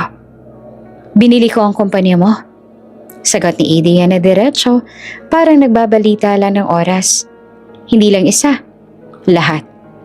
Parang tinamaan ng suntok si Ramon. Imposible. Inilapag ni Adrian ang mga dokumento sa mesa. Legal. Kompleto. Tahimik ang kwarto. Ramdam ang bigat ng papel sa pagitan nila. Bakit? Tanong ni Ramon na galit at takot na nagsasama. Hindi agad sumagot si Adrian. Hindi to tungkol sa pera. Sabi niya sa wakas. May mas mahalaga pa. Si Elena. Dugtong ni Ramon na halos pabulong. Tumango si Adrian. Si Elena. Huminga ng malalim si Ramon. Ginagawa mo to para sa kanya? Ginagawa ko to dahil sa ginawa mo sa kanya. Sagot ni Adrian. At sa patuloy mong ginagawa. Tumawa si Ramon ng pilit. Akala ko ba hindi ka personal? Hindi.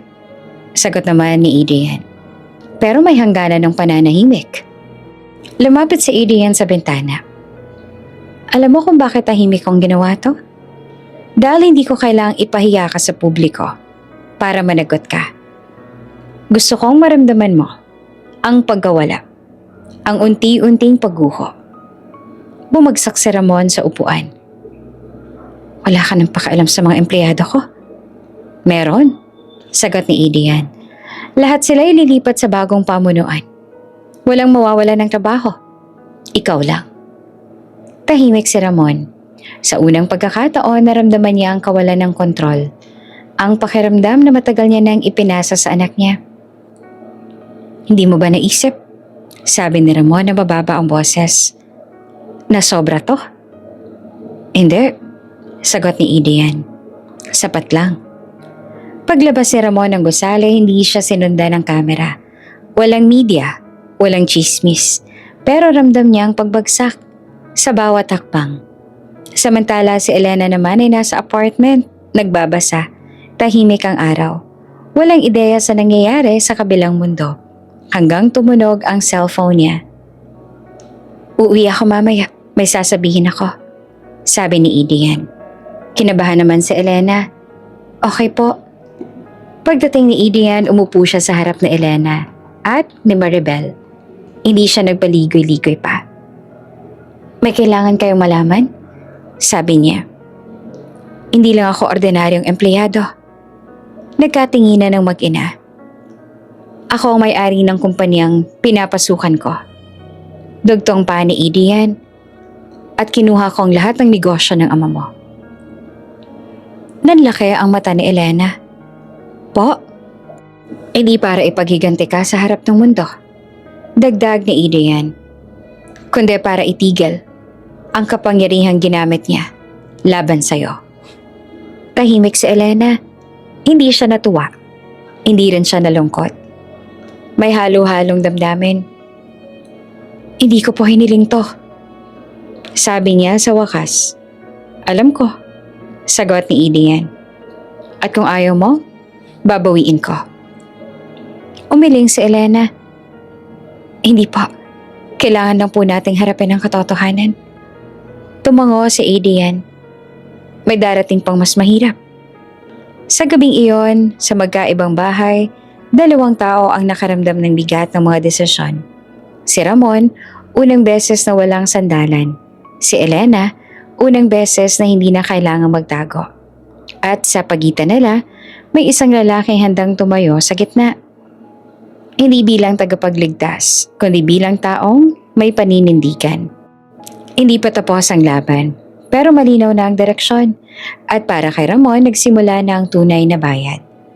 Tahimik ang opisina ni Ramon, o kung anong matatawag sa maliit na kwartong pansamantala niyang inuupahan ngayon. Wala nang malawak na mesa, wala nang mga awards sa dingding. Isang kahon lang ng papeles, isang upuang bakal, at isang ilaw na palaging nakasinde kahit umaga. Hawak niya ang isang sobre. Hindi to galing sa bangko, hindi rin mula sa korte. Isang plain na envelope, walang logo, walang pangalan. Inabot lang ng dating secretary niya na ngayon ay lumipat na sa bagong pamunuan. Sir, sabi ng babae noon. May halong hiya at awa. May nagpaiwan po na to. Hindi niya agad binuksan. Ilang oras niya itong tinitigan. Parang may kutob na mas masakit pa ito kaysa sa pagkawala ng negosyo. Sa wakas, binuksan niya. Isang lumang dokumento ang unang lumitaw. Medical recommendation. Pangalan ng pasyente, Elena Cruz. Edad noon, 8 taong gulang. Diagnosis, surgical options, estimated cost. Nanikip ang dibdib ni Ramon.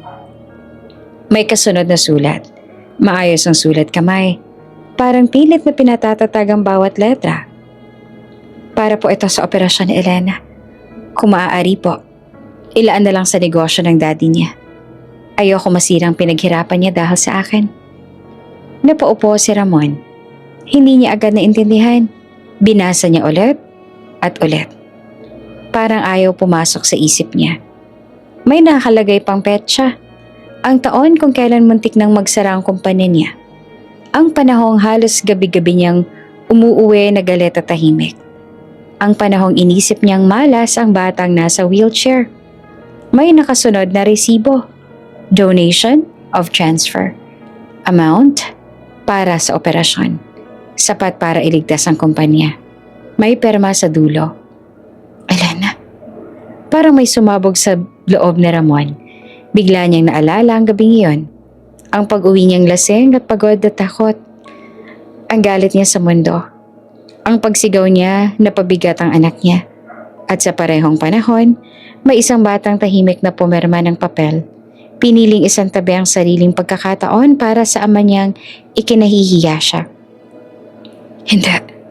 Bulong ni Ramon. Hindi to totoo. Tinawagan niya ang dating accountant. Totoo ba to? Halos sigaw niya sa telepono. Yung donation, kanino galing? May katahimikan sa kabilang linya. Sa anak po ninyo, sir. Inilihim niyo po kasi sabi ng asawa ninyo, ayaw niyang ipaalam sa inyo. Ayaw daw pong makadagdag sa bigat. Napatigil si Ramon. At alam mo? Opo, sagot ng accountant. Marami pong may alam. Pero nirespeto po namin ang desisyon ng bata. Bata. Ang batang tinawag niyang malas. Ibinalik ni Ramon ang telepono sa mesa.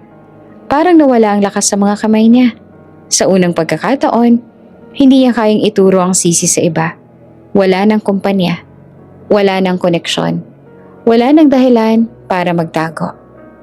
Ang katotohanan ay malinaw at masakit. Ang anak na kinahiya niya, ang nagligtas sa kanya. Samantala si Elena ay nasa clinic. May regular na check-up. Tahimik ang silid. May banayad na ilaw. Nakatayo si Adrian sa gilid. Hindi nakakialam. Handang umalalay kung kailangan. Okay ka lang? Tanong niya. Tumango si Elena. Oo, sanay na. Paglabas nila, umupo sila sa maliit na cafe sa loob ng building. Tahimik si Elena. Nakatingin sa tasa ng tsaa. May nangyari ba? Tanong ni Adrian. Umiling si Elena. May nararamdaman lang po akong parang may paparating.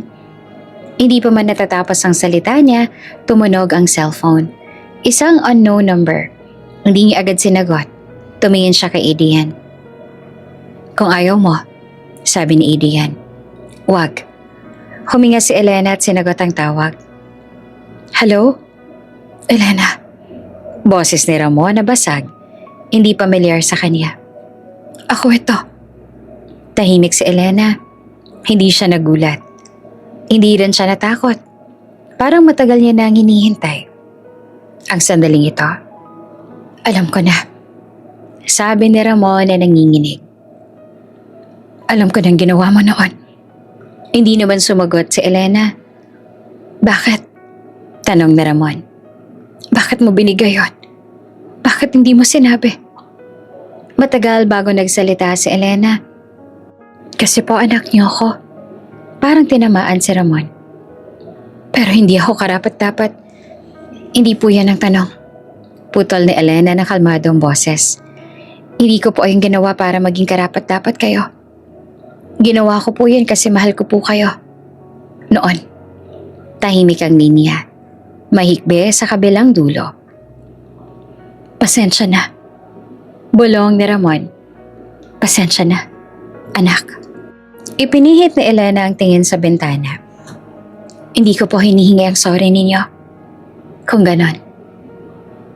Tanong ni Ramon na desperado. Anong hinihingi mo? Huminga si Elena. Wala. Huli na po. Bumalik ang katahimikan. At sa katahimikang iyon, naramdaman ni Ramon ang bigat ng lahat ng taon na sinayang niya. Ikakasal ka na. Sabi niya na parang gustong kumapit sa huling balita. Opo, sagot ni Elena. Pwede ba? Hindi po. Sagot niya na mahinahon pero buo. Hindi po lahat ng ama karapat-dapat sa lahat ng bahagi ng buhay ng anak. Ibinaba ni Elena ang tawag. Nanginginig ang kamay niya. Hindi sa takot, kundi sa tapang. Hinawakan ni Adrian ang kamay niya. Okay ka lang? Tumango si Elena. Oo, masakit, pero malinaw. Sa kabilang dulo, nakaupo si Ramon sa sahig. Hawak ang sobre. Sa unang pagkakataon, wala na siyang masasabi laban sa katotohanan. Hindi niya lang iniwan ang anak niya. Sinira niya ang sarili niya sa pamamagitan ng pagtalikod sa nag-iisang taong handang magsakripisyo para sa kanya. At sa gabing yon, walang negosyo, walang kapangyarihan, walang dahilan. Isang ama lang ang naiwan, nakaharap sa pinakamasakit na revelasyon ng kanyang buhay. Hindi engrande ang kasal, pero hindi rin ito simple sa karaniwang kahulugan. Tahimik ang simbahan, puno ng liwanag, at walang bahid ng pagpapanggap. Walang kailangang patunayan, walang kailangang ipakita.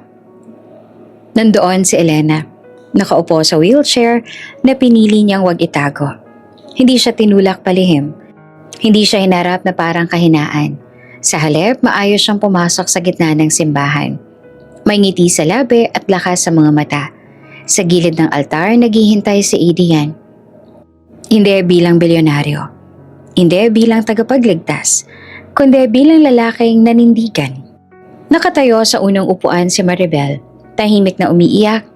Hindi dahil sa sakit, kundi dahil sa wakas. May hustisya ang mga taong piniling manatili kahit walang kasiguraduhan. Handa ka na? Bulong ni Adrian na magkatabi na sila. Tumango si Elena. Matagal na. Sa sandaling iyon, wala nang takot, wala nang hiya, wala nang tanong kung sapat ba siya. Dahil malinaw na ang sagot. Pagkatapos ng kasal, Hindi nila agad hinabol ang luho. Oo, umangat ang buhay nila. May mas maayos na bahay, may seguridad, may mga pagkakataong dati pangarap lang. Pero nananatiling simple ang puso ni Elena. Tinuloy niya ang therapy, hindi dahil may kailangang patunayan, kundi dahil gusto niya. Tinulungan niya ang mga foundation na sumusuporta sa mga batang may kapansanan, hindi bilang simbolo, kundi bilang kapwa. Si Maribel sa wakas nakahinga. Hindi niya na kailangang magbilang ng barya bago matulog. Hindi niya na kailangang magpanggap na okay lang ang lahat. Sa unang pagkakataon, inalagaan din siya. Samantala sa kabilang dulo ng lungsod, unti-unting naglaho ang mundo ni Ramon. Umalis si Veronica ng tuluyan. Walang sigawan. Walang drama. Isang umagang wala na lang siya. Dala ang anak. Dala ang dignidad na matagal nang nawala kay Ramon. Hindi kita pinakasalan para maging mahirap. Malamig na sabi ng babae bago umalis. At hindi rin kita piniling ipaglaban. Wala nang hinabol si Ramon. Wala na siyang lakas. Wala na ring dahilan. Lumipat siya sa mas maliit na lugar. Malayo sa mga dating opisina. Malayo sa mga taong dati yumuyo ko sa kanya. Dala niya ang isang bag, ilang damit at ang sobre na matagal niya nang hindi mailapag. Isang hapon, naglakas loob siyang pumunta sa isang cafe. Hindi niya alam kung bakit. Baka umaasa makita ang anak o baka umaasang mapatawad ang sarili. At doon niya nakita si Elena kasama si Idian. Nakangiti, may hawak na tasa ng tsaa. Tahimik pero buo. Nanlambot ang tuhod ni Ramon. Lumapit siya, mabagal ang hakbang. Elena, tawag niya na maingat. Pwede ba tayong mag-usap? Tumingin si Elena. Hindi siya nagulat. Hindi rin siya tumayo. Sandali lang, sabi niya kay Adrian. Tumayo si Ramon sa harap niya. Hindi na alam kung saan titingin. Hindi ako hihingi ng kahit ano, sabi niya agad. Gusto ko lang sabihin na mali ako. Tahimik si Elena. Walang araw na hindi kita iniisip. Patuloy ni Ramon. Pero hindi ko alam kung paano haharapin ang sarili ko. Tumango si Elena. Alam ko po. Pwede pa ba? Naputol ang boses ni Ramon. Pwede pa ba akong bumawi? Matagal bago sumagot si Elena. Ang pagbawi, sabi niya na kalmado pero malinaw. Hindi ba laging tinatanggap? Nanlaki ang mata ni Ramon. Ibig mong sabihin? Ibig kong sabihin, dugtong ni Elena. May mga pagkakamaling hindi na naaayos. May mga panahong lumipas na hindi na maibabalik. Huminga siya ng malalim. Pinatawad na po kita. Nagliwanag ang mukha ni Ramon. Talaga? Pinatawad. Ulit pa ni Elena. Pero hindi ko na po kayo maibabalik sa buhay ko bilang ama. Parang tinamaan si Ramon. Hindi mo na ako tatawagin. Hindi po. Sagot ni Elena. Dahil ang pagiging tatay, hindi titulo. Responsibilidad po yan na pinili niyang talikuran. Tahimik ang cafe. Walang nakikinig. Pero sapat na ang bigat ng mga salita. Tumango si Ramon, luha ang bumagsak. Salamat. Kahit iyon man lang. Tumayo si Elena. Ingat po kayo. Hindi na siya lumingon. Habang papalayo si Elena kasama si Idian, naiwan si Ramon. Mag-isa. Walang sisisihin. Walang hahabulin. At sa wakas, malinaw na sa kanya ang lahat. Hindi siya pinarusahan ng anak niya. Hindi siya ginantihan ng mundo. Siya mismo ang sumira sa lahat. Sa araw na pinili niyang ikahiya ang sariling anak. Sa isang maliit na event, kasama ang mga batang naka-wheelchair nagtatawanan. Naglalaro, walang kamera, walang spotlight. Isang buhay na tahimik pero buo.